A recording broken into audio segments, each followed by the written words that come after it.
One Autumn Night by Maxim Gorky. Once in the autumn, I happened to be in a very unpleasant and inconvenient position. In the town where I had just arrived, and where I knew not a soul, I found myself without a farthing in my pocket and without a night's lodging. Having sold during the first few days every part of my costume, without which it was still possible to go about, I passed from the town into the quarter called Easter, where were the steamship wharves, a quarter which, during the navigation season, fermented with boisterous, laborious life, but now was silent and deserted, for we were in the last days of October. Dragging my feet along the moist sand and obstinately scrutinizing it with the desire to discover in it any sort of fragment of food, I wandered alone among the deserted buildings and warehouses, and thought how good it would be to get a full meal. In our present state of culture, hunger of the mind is more quickly satisfied than hunger of the body. You wander about the streets, you are surrounded by buildings, not bad looking from the outside, and, you may safely say it, not so badly furnished inside, and the sight of them may excite within you stimulating ideas about architecture, hygiene, and many other wise and high-flying subjects. You may meet warmly and neatly dressed folks, all very polite, and turning away from you tactfully, not wishing offensively to notice the lamentable fact of your existence. Well, well, the mind of a hungry man is always better nourished and healthier than the mind of a well-fed man. And there you have a situation from which you may draw a very ingenious conclusion in favour of the ill-fed. The evening was approaching, the rain was falling, and the wind blew violently from the north. It whistled in the empty booths and shops, blew into the plastered window panes of the taverns, and whipped into foam the wavelets of the river which splashed noisily on the sandy shore, casting high their white crests, racing one after another into the dim distance, and leaping impetuously over one another's shoulders. It seemed as if the river felt the proximity of winter, and was running at random away from the fetters of ice which the north wind might well have flung upon her that very night. The sky was heavy and dark. Down from it swept incessantly scarcely visible drops of rain, and the melancholy elegy in nature all around me was emphasized by a couple of battered and misshapen willow trees and a boat, bottom upwards, that was fastened to their roots. The overturned canoe with its battered keel and the miserable old trees rifled by the cold wind. Everything around me was bankrupt, barren, and dead, and the sky flowed with undryable tears. Everything around was waste and gloomy. It seemed as if everything were dead, leaving me alone among the living, and for me also a cold death waited. I was then 18 years old, a good time. I walked and walked along the cold, wet sand, making my chattering teeth warble in honour of cold and hunger, when suddenly, as I was carefully searching for something to eat behind one of the empty crates, I perceived behind it, crouching on the ground, a figure in woman's clothes, dank with the rain, and clinging fast to her stooping shoulders. Standing over her, I watched to see what she was doing. It appeared that she was digging a trench in the sand with her hands, digging away under one of the crates. "Why are you doing that?" I asked, crouching down on my heels quite close to her. She gave a little scream and was quickly on her legs again. Now that she stood there staring at me, with her wide-open grey eyes full of terror, I perceived that it was a girl of my own age, with a very pleasant face, embellished, unfortunately, by 3 large blue marks. This spoilt her. Although these blue marks had been distributed with a remarkable sense of proportion, one at a time, and all were of equal size, 2 under the eyes, and 1 a little bigger on the forehead, just over the bridge of the nose. This symmetry was evidently the work of an artist well inured to the business of spoiling the human physiognomy. The girl looked at me, and the terror in her eyes gradually died out. She shook the sand from her hands, adjusted her cotton headgear, cowered down, and said, "I suppose you too want something to eat. Dig away then, my hands are tired. Over there." She nodded her head in the direction of a booth. "There is bread for certain, and sausages too. That booth is still carrying on business. I began to dig. She, after waiting a little and looking at me, sat down beside me and began to help me. We worked in silence. I cannot say now whether I thought at that moment of the criminal code, of morality, of proprietorship, and all the other things about which, in the opinion of many experienced persons, one ought to think every moment of one's life. Wishing to keep as close to the truth as possible, I must confess that apparently I was so deeply engaged in digging under the crate that I completely forgot about everything else except this one thing. What could be inside that crate? The evening drew on. The grey, mouldy, cold fog grew thicker and thicker around us. The waves roared with a hollower sound than before, and the rain pattered down on the boards of that crate more loudly and more frequently. Somewhere or other, the night watchman began springing his rattle. "Has it got a bottom or not?" softly inquired my assistant. I did not understand what she was talking about, and I kept silence. "I say, has the crate got a bottom? If it has, we shall try in vain to break into it. Here we are digging a trench, and we may, after all, come upon nothing but solid boards. How shall we take them off? Better smash the lock. It is a wretched lock." Good ideas rarely visit the heads of women, but, as you see, they do visit them sometimes.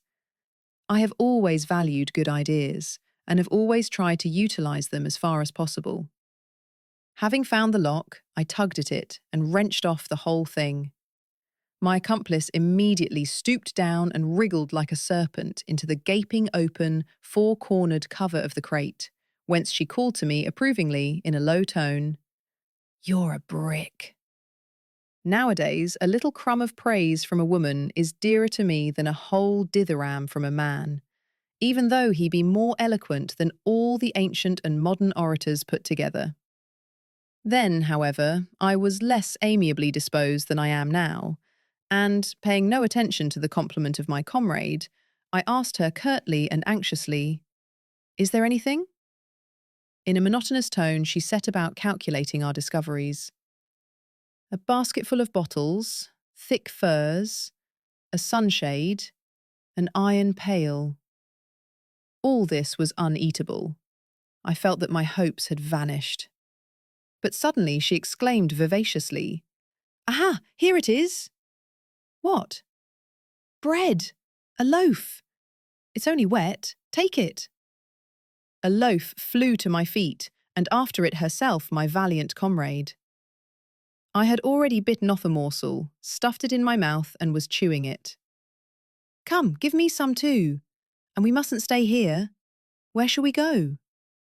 She looked inquiringly about on all sides. It was dark, wet, and boisterous. "Look, there's an upset canoe yonder. Let us go there." "Let us go then." And off we set, demolishing our booty as we went, and filling our mouths with large portions of it. The rain grew more violent, the river roared.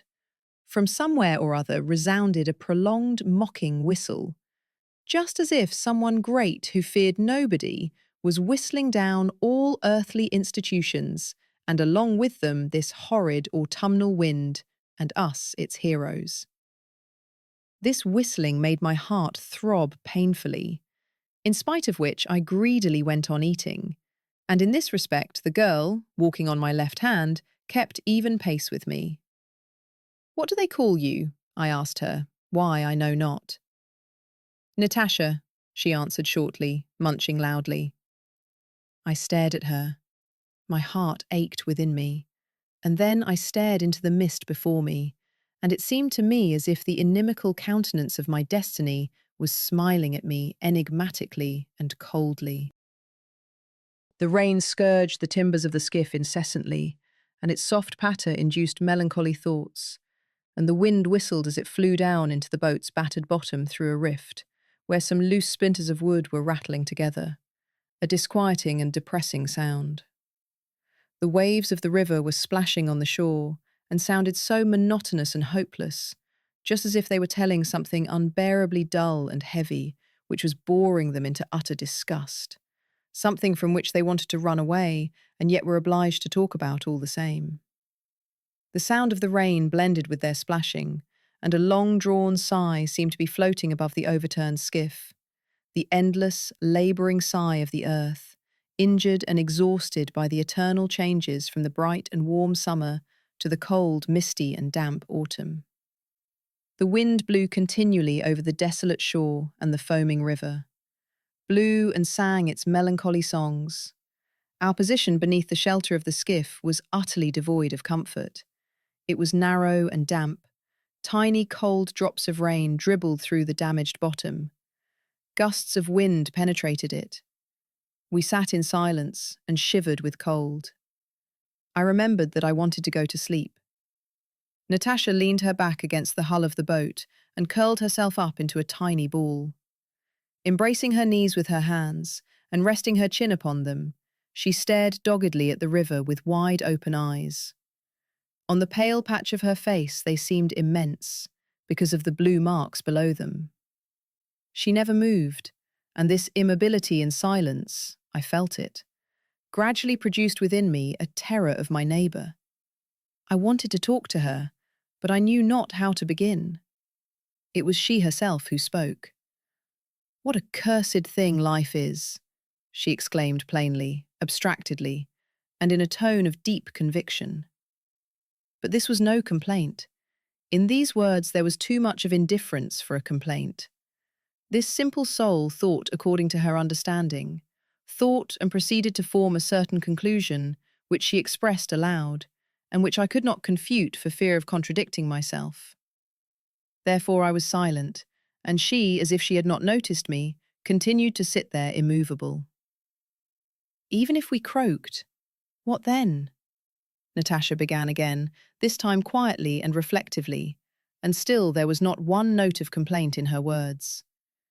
It was plain that this person, in the course of her reflections on life, was regarding her own case, and had arrived at the conviction that in order to preserve herself from the mockeries of life, she was not in a position to do anything else but simply croak, to use her own expression.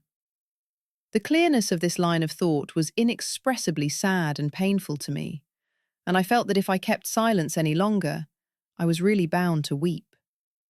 And it would have been shameful to have done this before a woman, especially as she was not weeping herself. I resolved to speak to her. "Who was it that knocked you about?" I asked. For the moment I could not think of anything more sensible or more delicate. "Pashka did it all," she answered in a dull and level tone. "And who is he?" "My lover. He was a baker." "Did he beat you often?"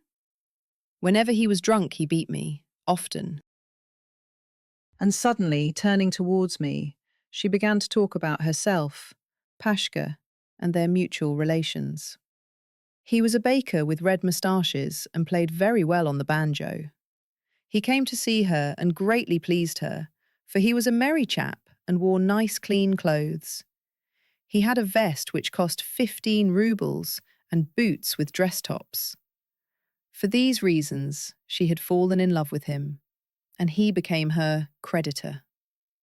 And when he became her creditor, he made it his business to take away from her the money which her other friends gave to her for bonbons, and, getting drunk on this money, he would fall to beating her. But that would have been nothing if he hadn't also begun to run after other girls before her very eyes. Now, wasn't that an insult? I am not worse than the others. Of course that meant that he was laughing at me, the blackguard. The day before yesterday, I asked leave of my mistress to go out for a bit, went to him, and there I found Dimka sitting beside him drunk. And he too was half seas over. I said, "You scoundrel, you." And he gave me a thorough hiding. He kicked me and dragged me by the hair. But that was nothing to what came after. He spoiled everything I had on, left me just as I am now.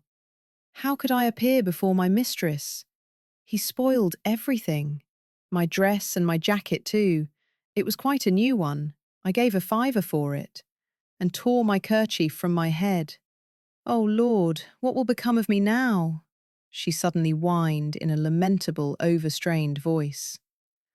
The wind howled and became ever colder and more boisterous.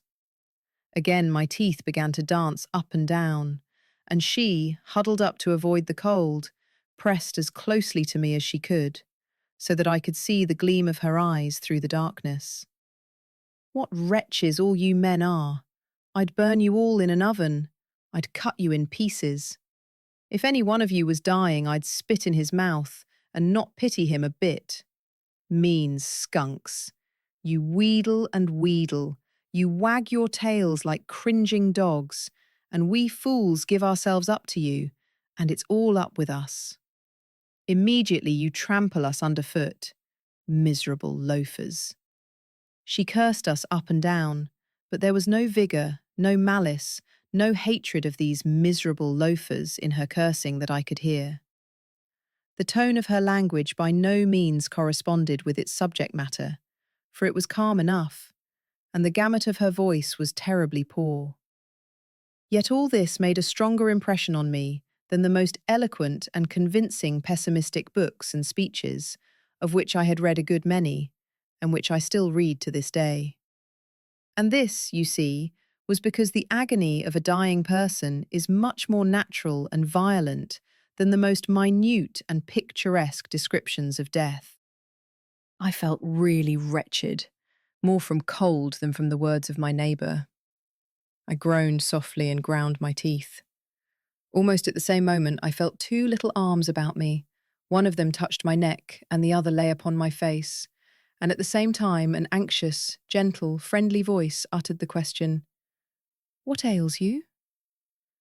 I was ready to believe that someone else was asking me this, and not Natasha, who had just declared that all men were scoundrels and expressed a wish for their destruction. But she it was, and now she began speaking quickly, hurriedly. "What ails you, eh? Are you cold? Are you frozen? Ah, what a one you are, sitting there so silent like a little owl. Why, you should have told me long ago that you were cold. Come, lie on the ground. Stretch yourself out, and I will lie... There. How's that? Now put your arms round me. Tighter. How's that? You shall be warm very soon now. And then we'll lie back to back. The night will pass so quickly, see if it won't. I say, have you two been drinking? Turned out of your place, eh? It doesn't matter." And she comforted me. She encouraged me. May I be thrice accursed. What a world of irony was in this single fact for me. Just imagine. Here was I, seriously occupied at this very time with the destiny of humanity, thinking of the reorganization of the social system, of political revolutions, reading all sorts of devilishly wise books whose abysmal profundity was certainly unfathomable by their very authors. At this very time, I say, I was trying with all my might to make of myself a potent, active social force. It even seemed to me that I had partially accomplished my object. Anyhow, at this time, in my ideas about myself, I had got so far as to recognize that I had an exclusive right to exist, that I had the necessary greatness to deserve to live my life, and that I was fully competent to play a great historical part therein. And a woman was now warming me with her body, a wretched, battered, hunted creature, who had no place and no value in life, and whom I had never thought of helping till she helped me herself, and whom I really would not have known how to help in any way, even if the thought of it had occurred to me. I was ready to think that all this was happening to me in a dream, in a disagreeable and oppressive dream. But, it was impossible for me to think that, for cold drops of rain were dripping down upon me. The woman was pressing close to me, her warm breath was fanning my face, and, despite a slight odour of vodka, it did me good. The wind howled and raged, the rain smote upon the skiff, the waves splashed, and both of us, embracing each other convulsively, nevertheless shivered with cold. All this was only too real, and I am certain that nobody ever dreamed such an oppressive and horrid dream as that reality. But Natasha was talking all the time of something or other, talking kindly and sympathetically, as only women can talk. Beneath the influence of her voice and kindly words, a little fire began to burn up within me, and something inside my heart thawed in consequence. Then tears poured from my eyes like a hailstorm, washing away from my heart much that was evil, much that was stupid, much sorrow and dirt which had fastened upon it before that night. Natasha comforted me. "Come, come, that will do, little one. Don't take on, that'll do. God will give you another chance. You will right yourself and stand in your proper place again, and it will be all right." And she kept kissing me. Many kisses did she give me, burning kisses, and all for nothing. Those were the first kisses from a woman that had ever been bestowed upon me, and they were the best kisses too, for all the subsequent kisses cost me frightfully dear, and really gave me nothing at all in exchange. "Come, don't take on so, funny one. I'll manage for you tomorrow if you cannot find a place." Her quiet, persuasive whispering sounded in my ears as if it came through a dream. There we lay till dawn. And when the dawn came, we crept from behind the skiff and went into the town. Then we took friendly leave of each other and never met again, although for half a year I searched in every hole and corner for that kind Natasha, with whom I spent the autumn night just described. If she be already dead, and well for her if it were so, may she rest in peace. And if she be alive, still I say, peace to her soul. And may the consciousness of her fall never enter her soul, for that would be a superfluous and fruitless suffering if life is to be lived.